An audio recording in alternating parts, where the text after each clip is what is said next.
la doctora Rosana Prieto Rojas, quien es profesional en comercio internacional de la Universidad José Tadeo Lozano, especialista en gerencia de mercadeo internacional de la Universidad del Rosario.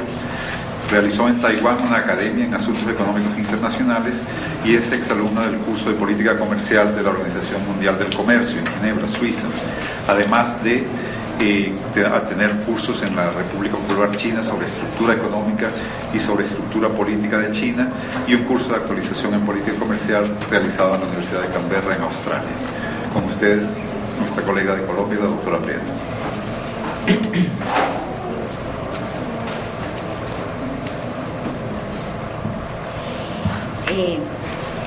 Muy buenos días, embajador José Rivera, doctor Carlos Rivero, muchísimas gracias por la invitación para participar en este seminario. Quiero empezar pues resaltando y dando la bienvenida a iniciativas como esta de empezar y de continuar mirando las relaciones de América Latina y el Caribe con los países de Asia-Pacífico. No sé si antes hubo un evento similar, pero es muy bienvenido al doctor Carlos Monet, excelente su documento.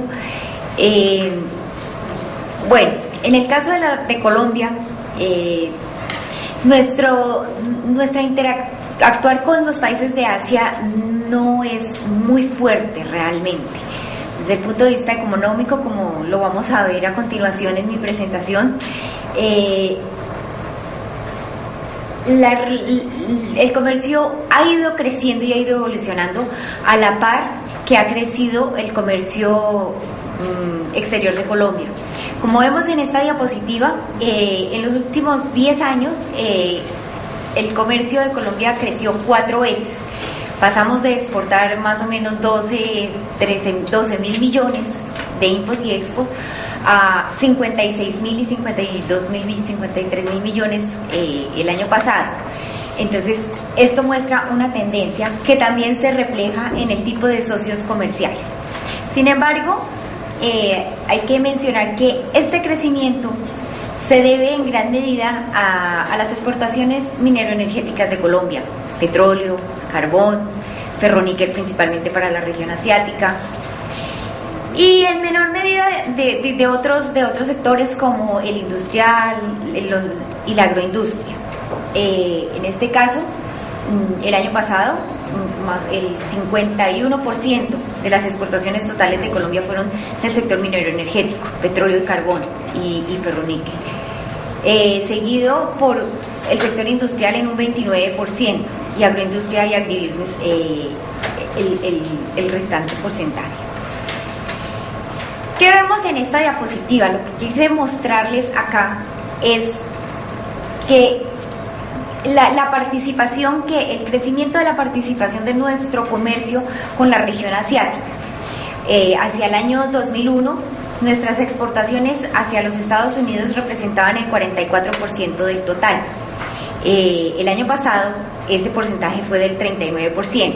Hubo una reducción, digamos, de dependencia, aunque sigue siendo principalmente por las exportaciones también petroleras hacia los Estados Unidos. En segunda instancia están los países latinoamericanos y el Caribe. En el año 2001 nuestras exportaciones eran el 36% y el año pasado fueron el 32%. Con la Unión Europea los porcentajes más o menos se mantienen entre 15 y 18% en los 2 años extremos de este ejemplo. Y con la región asiática, acá tenemos un 2% hace 10 años, era lo que exportábamos, y el año pasado fue 7%. Sin embargo, debo mencionar que el año antepasado, en el 2010, el porcentaje de nuestras exportaciones fue incluso superior, fue casi el 14%, porque el año pasado hubo unas reducciones en las exportaciones de ferroníquel, alguna situación en la mina, y un poco en la reducción de petróleo a algunos sobre todo a Singapur. Entonces, el porcentaje se redujo el año pasado, pero ya íbamos más o menos en un 14% de participación. En cuanto a las importaciones, vemos en esta diapositiva que dependíamos en un 37% de Estados Unidos hacia el año 2001 y el año pasado fue del 27%.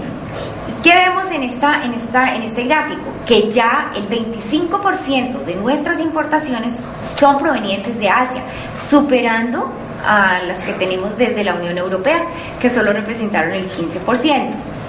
En el 2001 esas representaban el 20%. Entonces ahí vemos que la dinámica Asia en el comercio colombiano se ve reflejado tanto en las importaciones como en las exportaciones. Este es nuestro crecimiento de nuestro comercio con Asia. Hacia el 2001 tan solo exportábamos 307 millones a toda la región. Estas son cifras totales con todo Asia. El año pasado ya alcanzamos los 4.000 millones, entonces uno ve un crecimiento de 300 a 4.000, pues significativo. Sin embargo, las importaciones pasa un poco más fuerte. Pasamos de 1.800 millones a 13.500, 13.600 millones. No quise dibujar el desbalance comercial porque nos aterra, pero es que obviamente que ahí está. No dejo el espacio ahí. Sabemos todos que ese es el agua que hay. Es muy grande el desbalance comercial. Si vimos en términos generales, la balanza está casi equilibrada con el mundo, pero con Asia es realmente el desbalance es muy grande. Bueno, de las notas, pues que las exportaciones pasaron del 2% al 7%, y nuestras importaciones el año pasado, el 25% fueron originarias de esa región. Como les mencionaba, ¿qué le vendemos al Asia?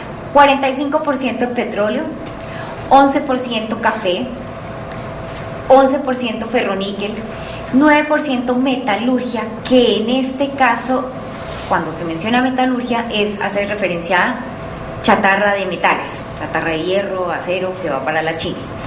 Petróleo, obviamente, dirigido básicamente a la China, a Singapur. Café, cuyo mercado principal es Japón.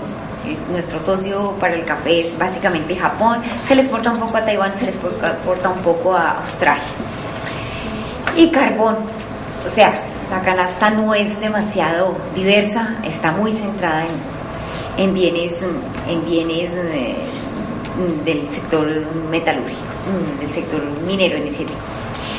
Pero también quise mostrar como que hay opciones y que se están empezando a abrir caminos en otros productos. Estamos apenas empezando.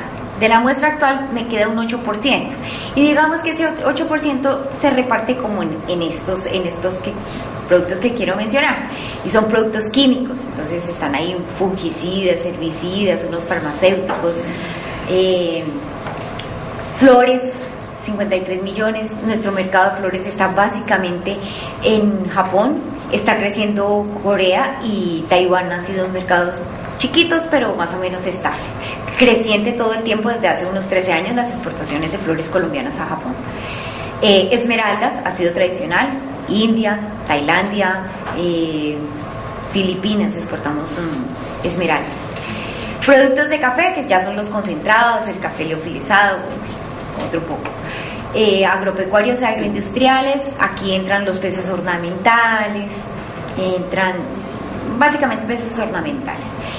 Algo de maquinaria, textiles muy poco, algo de azúcar. Las importaciones de azúcar de los países asiáticos son como cíclicas, son como en un momento dado hacer un pedido de un país y son muy irregulares. Algo de plásticos, muy poquitos, ya no son sino 2 millones, 3 millones, algo de confecciones, cuero crudo, cueros, se exportan bastantes cueros de bovino y cueros de reptiles a Tailandia, a la China obviamente, a Taiwán, básicamente donde hacen mucha manufactura de cuero. Banano, el banano lo compra básicamente en Japón, banano orgánico, algo en Australia también. Entonces vemos que se están generando unas ciertas oportunidades de comercio también, empezando pues con montos muy poquitos. Esta diapositiva lo que quería mostrarles era que en el 2001 nuestro principal producto de exportación era el café, seguido por el ferroníquel y la chatarra. Y pues ya en el 2011 cambia un poco el panorama y pasa pues a petróleo, sigue siendo café un segundo, y un tercer producto es el ferroníquel. ¿Qué importamos de los países asiáticos? Obviamente maquinaria, equipos de oficina, cámaras, todo esto, industria automotriz, muchas partes, mucho de vehículos, de Japón, de Corea, químicos de la India, químicos también de la China. Metalúrgica, y aquí el concepto metalúrgica cambia completamente. Para nosotros la exportación metalúrgica pues es básicamente chatarra. Las importaciones son laminados, tubería, y toda esta tubería que está ahorita para lo del sector petrolero, entonces ha crecido en los 2 últimos años bastante. Industria liviana, confecciones, calzados, textiles, industria media que compite con la industria nacional. Aquí vemos que el 65% de nuestras exportaciones son de productos primarios, un 12% en productos de manufacturas basadas en recursos naturales y un casi 20% en recursos de manufactura media. Mientras que las importaciones sí están repartidas más o menos equilibradas entre tecnología media, baja tecnología y otros productos. ¿Quiénes son nuestros socios en el Asia? La China con el 60% en cuanto a nuestras exportaciones. El 60% de lo que vendemos en el Asia va para la China, el 16% Japón, el 8% Singapur y 8% también Corea del Sur. En cuanto a las importaciones, el 65% de nuestras compras las hacemos a China, obviamente, seguido por Japón y Corea. Son nuestros socios más representativos en la región. Bueno, eso en cuanto al tema de comercio. Otro tema que es bastante inquietante para nosotros es el tema de la inversión. Y el tema de la inversión asiática es bastante complejo, porque la inversión asiática en Colombia, que no está dirigida al sector petrolero, porque las estadísticas del país no las incluyen separándola por países. Entonces aquí es solamente inversiones en todos los demás sectores menos en el petrolero. Tenemos que tan solo tenemos un stock acumulado desde el año 2002 hasta el año 2011 de 243 millones. Realmente es una cifra poco significativa, de los cuales el mayor inversionista es Australia con el 35%, o sea 86 millones en stock, seguido por Japón, que tiene un 68 millones, o sea un 28%, y el tercero es Corea del Sur.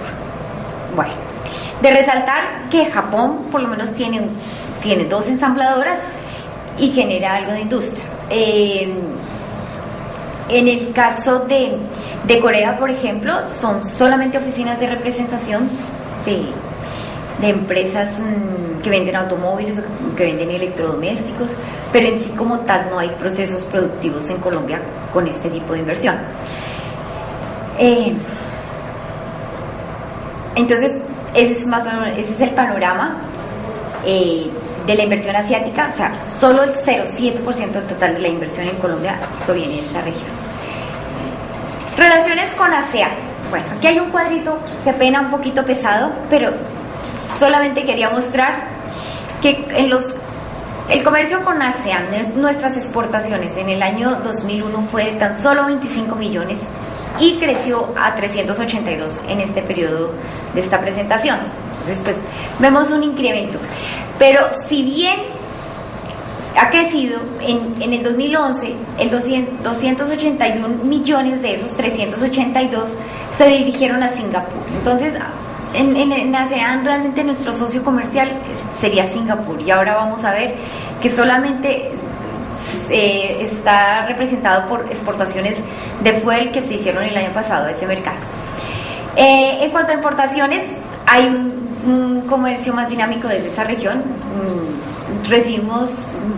Hicimos importaciones por 1.141 millones. El principal socio en esa región, en ese grupo de países, fue Tailandia. Claro, ya si sumamos ASEAN más 3 y ASEAN más 6, pues ya está prácticamente cubierto todo el Asia. Entonces tenemos las cifras que vimos anteriormente. Entonces, nuestras exportaciones al ASEAN son solo el 0,7% de nuestro total al mundo. Singapur es el principal socio con el 74%, y básicamente porque le exportamos fuel el 64%.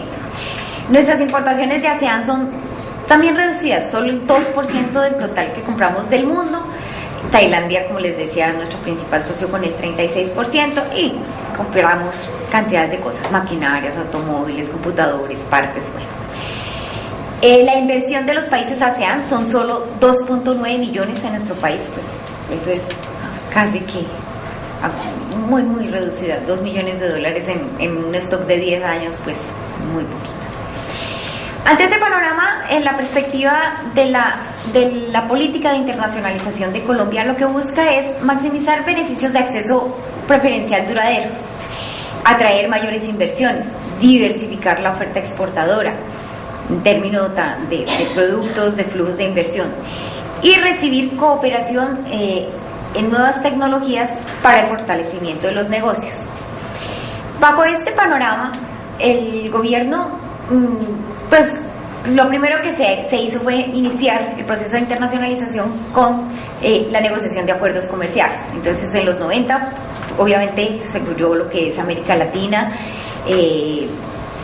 Hacia la segunda parte de la década del 2005 al 2010, pues Estados Unidos, Canadá, la Unión Europea.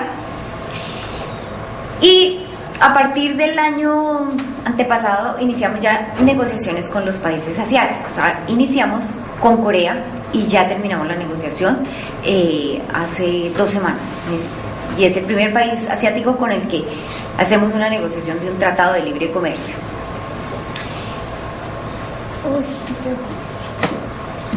No sé qué pasa acá. ¿Qué se busca con los países asiáticos? Fortalecer las relaciones económicas, promover la cooperación y la creación de capacidad. En parte, el programa de transformación productiva lo que busca es apoyo de estos países para mejorar en el nivel de competitividad, atraer inversión extranjera y promover turismo. Entonces, vamos a mirar a continuación las acciones que hemos venido adelantando a partir de este gobierno en relación con los países de Asia. Colombia tiene una agenda de negociaciones que se ha venido actualizando. La última fue actualizada en abril del año pasado. Incluye lo que hace esta agenda es decirle al gobierno: mire, estos son los países con los que debería negociarse. De esos 20 países que aparecen en el listado, tenemos 12 que son asiáticos. Aquí traje de los 10 primeros en la muestra. Entonces tenemos Australia, Japón, Comunidad del Golfo, Rusia, China, Malasia, Vietnam, Singapur. Entonces eso ya es como una guía y nos está dando como un norte hacia dónde debemos ir en términos de negociaciones comerciales. Siguiendo esa ruta, ya como les comentaba, cerramos la negociación con Corea. Todavía no se ha firmado el acuerdo. Se espera que más o menos en unos 2 meses, mes y medio, 2 meses, ya lo firmemos y empecemos los trámites de aprobación en los congresos de cada país. ¿Qué se ha hecho con Japón? Se estableció un grupo de estudio conjunto. El grupo de estudio conjunto terminó sus reuniones el pasado 25 de mayo. La semana entrante ya sale el reporte del grupo de estudio. Obviamente el concepto es que deben iniciar los gobiernos la negociación. Con Australia, hace 3 meses estuvo el ministro de Comercio de Australia en Colombia. Los ministros acordaron empezar a analizar cómo debería ser un posible acuerdo entre los 2 países. Entonces ya empieza la perspectiva y el estudio de cada una de las partes para mirar cómo podemos avanzar hacia un acuerdo comercial. Con Turquía, ya saben, estamos vamos para la séptima ronda de negociaciones dentro de una semana. Dentro de 2 semanas es la séptima ronda, posiblemente concluye. ¿Cuál ha sido otro instrumento utilizado? Los acuerdos bilaterales de inversión. Vemos que la inversión con Asia es muy reducida. Entonces, se decidió negociar un BID con China y con la India. Uno fue aprobado en el año 2008 y el otro en el 2009 y entraron en vigencia el 2 y el 3 de julio pasado. Entonces, en este momento ya tenemos BID con China e India. Se negoció y se firmó un BID con Corea, pero como vino la negociación, entonces el BID quedó como en stand-by, no fue aprobado por el Congreso, pero ahora con la entrada en vigencia del tratado ya no se requiere ese BID porque realmente lo subsume en el acuerdo comercial. Con Japón ya se suscribió un BIT Por ahora no está todavía en trámite en el Congreso, pero habrá que esperar qué se decide con la negociación del EP. Japón dice que no, dijo que no, tal vez no se necesitaba, sino que se dejaría el BID y que el acuerdo comercial no tendría acuerdo de inversión, capítulo de inversión. Y en perspectiva está un BIT con Singapur, está en estudio de las partes. Con ASEAN, como ya se mencionaba y se ha mencionado acá, la Alianza Pacífico, Colombia como miembro de la Alianza quiere un acercamiento con ASEAN y buscar una forma de relacionamiento, que en eso están trabajando, en ese marco se está trabajando para avanzar. De señalar que la semana pasada el viceministro de Comercio estuvo en el foro de ASEAN en Indonesia y fue el primer acercamiento a nivel del ministerio en este foro, con su participación directa a nivel del viceministro. Colombia también tiene el objetivo de ser miembro del Trans-Pacific Partnership Agreement, del TPP. Chile invitó a Colombia aceptó, pero los demás miembros, infortunadamente, por Colombia no ser miembro de la PEC, no se nos permitió en su momento y no se nos ha permitido ni siquiera ser observadores. Es de nuestro interés ser miembros y estamos a la espera que nos den esa oportunidad. Alianza Pacífico, bueno, ya habíamos mencionado. Quiero mencionar que es, desde mi punto de vista, bastante sentido el cambio de posición de gobierno. Vengo manejando el tema de las relaciones con los países asiáticos hace aproximadamente 10 años. Entonces he vivido el proceso. En la anterior administración hubo cierre de embajadas, hubo cierre de oficinas comerciales, no hubo visitas realmente al Asia. Solamente hubo una visita presidencial a China y Japón durante los 8 años. Con el cambio de gobierno se le ha dado un gran impulso al tema y eso ha generado visitas de alto nivel, visitas a nivel medio. Ha habido una gran dinámica en los 2 últimos 3 años y ya vemos también el avance en TLCs, el avance en BITs. Entonces se está generando un empuje importante. Del caso mencionar que, por ejemplo, el presidente Santos en tan solo 2 años de gobierno ya fue a Japón, Corea, China, Singapur, ya vino el presidente, fue a Colombia el presidente de Corea del Sur, estuvo hace 2 semanas, ministros de comercio de Australia, ministro de comercio de la India. Ha habido un movimiento bastante importante. Australia va a abrir una oficina de representación comercial con funciones consulares. Colombia ya se reabrió la embajada en Australia, se reabrió la embajada en Indonesia y ya nuestro embajador en Indonesia fue aceptado como embajador ante ASEAN. ProExport, que llegó en su momento a tener una sola oficina comercial en toda el Asia, era un funcionario con un asistente en Beijing, cosa que eso no tiene sentido, que haya una sola oficina comercial en toda la región asiática. Ya se abrió en coordinación con la embajada en Tokio, en Seúl, en Singapur, en la India, y están en perspectiva, o ya van a estar por nombrar a alguien, en Shanghai y en Hong Kong, y posiblemente en Indonesia también están en esos estudios. Entonces uno ya ve que, pues, con presencia comercial, donde haya un interlocutor, pues seguramente los negocios van a fluir mejor y el conocimiento se va a extender hacia ambos lados. APEC, otro de nuestros intereses, desde 1995 Colombia pidió la participación en APEC, no se nos ha permitido el ingreso. Sin embargo, participamos desde el año 2009 en unos grupos, primero en el grupo de expertos de inversión y en el grupo de trabajo de energía. Y desde el año pasado estamos participando en 4 grupos más, en el grupo de servicios, el de procedimientos aduaneros, pymes y turismo. Entonces esto nos está permitiendo como tener un acceso cerquita, estar involucrados un poco, pero simplemente como invitados especiales en algunas reuniones de estos grupos, no como miembros plenos. Pues esa es como la experiencia que quería compartirles. Definitivamente se ha dado un impulso importante a las relaciones. Nos hace falta mucho, vemos que falta trabajar bastante duro y seguir en esta senda. Muchas gracias.